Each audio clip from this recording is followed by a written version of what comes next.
So I wanted to tell you the story, the very long story, of the reason why it's called Be Driven and why I selected the word driven specifically. There is a reason, and it has to do with some of the things that I went through to get to this point. And what got me there was the drive and the will to get through it and to keep going no matter what.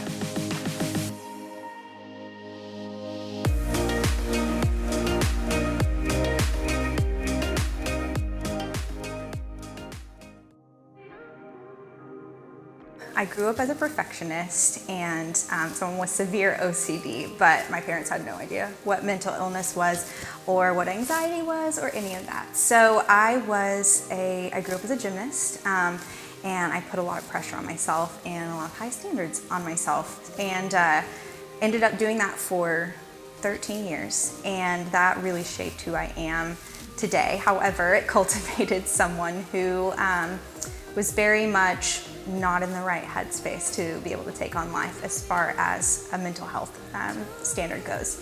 Fast forward to when I was in college, I was in an abusive relationship, and that he ended up taking his life.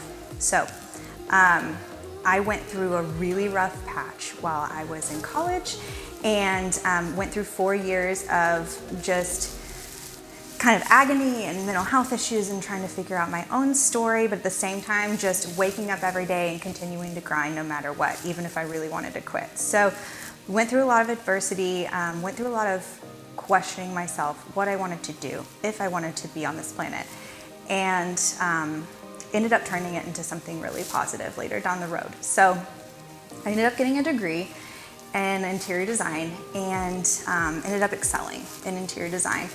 I left the program, and right about the time that I left the program, my health started to falter. It began when I was 18, but it really showed up when I was 22 and 23, and it was a mystery illness that I couldn't figure out what it was. I was extremely tired all the time, could not figure out what was wrong with me, thought it was something in my head, was told it was something in my head, but I kept pushing regardless. So went through my first job, figured out that wasn't for me, went through my second job, and it was coinciding with more and more symptoms of this extreme health mystery that was going on. So at that time, I was really trying to figure out my health stuff while also figuring out my place in the business world, but figured out that I loved helping people in businesses, and I loved helping build businesses, and I knew that that's what I wanted to do, but I didn't quite know what I wanted to do with it. So I left the real estate industry because an opportunity came up with my husband, and it was to build a wedding venue on their family's ranch. So this was 2013. We had just gotten married, and we were very young, and I was still in the real estate industry. So my husband had a full-time job at the time. I had 1 foot in, 1 foot out of real estate, and my health was continuing to decline. In 2015, when we started construction on this, I ended up being bedridden for nearly a year. So while I was bedridden, I was trying to build this business. My husband was working full-time, wasn't able to be home, and we were driving ourselves crazy building what is now known as Spain Ranch. So we went through a ton to get here, and I went to 87 different doctor's appointments, therapy appointments, psychotherapy appointments. I saw any kind of specialist, any kind of witch doctor, and nobody can tell me what was wrong with me. So it was a tough year, but we kept going and we kept going in the business. We ended up opening the venue and had booked, I think, 60 brides in that first year. So it felt amazing, but I was still struggling with my health at that time. Still kept grinding, still kept getting up, still kept going to the doctor, still wanted to get answers. It was just that drive that I would dig deep and find and say, I'm not going to let this get to me. I'm going to beat it, and I'm going to succeed, and I'm not going to let it get to me. So I ended up finally finding someone who could tell me what was wrong with me. And I was diagnosed with narcolepsy, which is a disorder characterized by disruptive sleep and extreme daytime fatigue, but it can also present itself in a way that kind of looks like MS or kind of looks like a brain tumor. So the entire time I was like freaked out that that is what I had, but it turns out It was an autoimmune disease, and I found someone that was able to help me and get me on my path to wellness. So once that started to happen, I ended up getting pregnant with my son. And so we were still actively building the business, building the brand as people who had no clue what was going on in the wedding industry, and had never worked in the wedding industry before, but we just knew we wanted to build a brand that celebrated couples' love and make it be successful. So that was what was most important to us. We didn't care that we didn't have any experience. We just wanted to do the right thing and build a business that brides and grooms would be happy with. So I get pregnant with my son. I'm still actively working. My autoimmune disease flares up again. And toward the very end, I was still working weddings, and we ended up going into the hospital because I was measuring like super huge, and they were concerned that I was going to have a huge baby. So we went in 4 weeks to the day away from my due date, not expecting to be parents that day whatsoever. Walked in, and they did an ultrasound and came back and told us that my son had fluid in a cavity of his body that he shouldn't.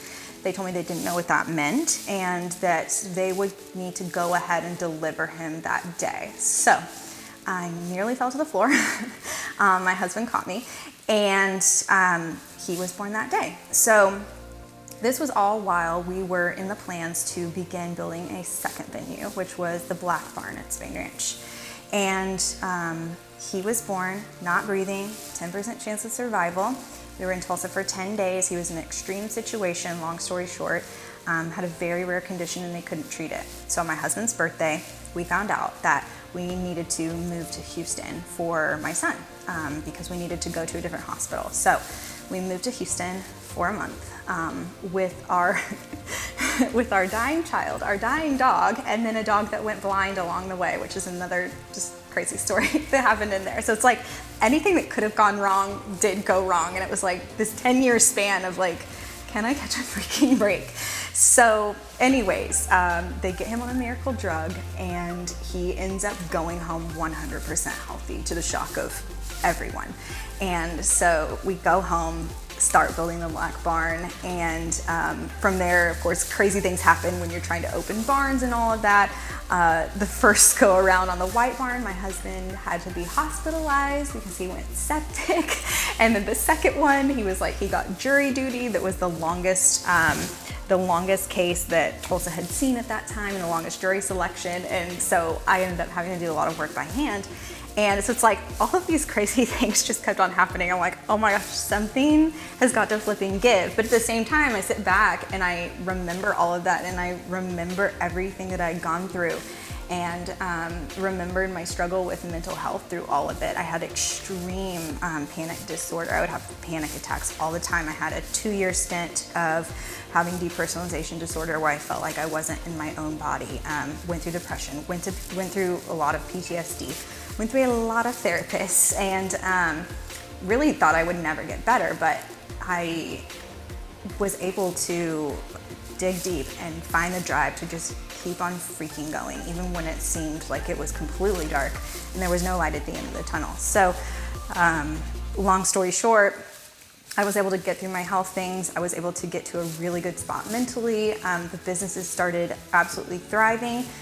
Especially after we opened the Black Barn, and then I ended up being offered to purchase Cottage Hill, which is now known as Be Publishing, and Editor's Course, which is now known as Be Driven. And so I felt that it was time to move on from the success of the venues and leave it to the awesome people that helped build it as well, and kind of take off and fly on my own. And one of the reasons why I wanted to coach, and why I'm also doing a wellness magazine under Be Publishing, is to talk about the importance of never giving up and finding your drive no matter what, no matter how dark things seem. Medical things are very much out of anyone's control. No one can control that. But when things happen like that, when deaths happen, when you're presented with trauma, that you can absolutely find your drive, and that it's possible to find your drive and to succeed and to do even better because you've been through all of it. So that's why the name is Be Driven. It's a reminder to me to always keep going, keep going, keep going. And I want it to be the basis of this education company and help entrepreneurs realize that, even with minor fails or with huge fails, with huge things going on, they can still have a successful business and still do well in life.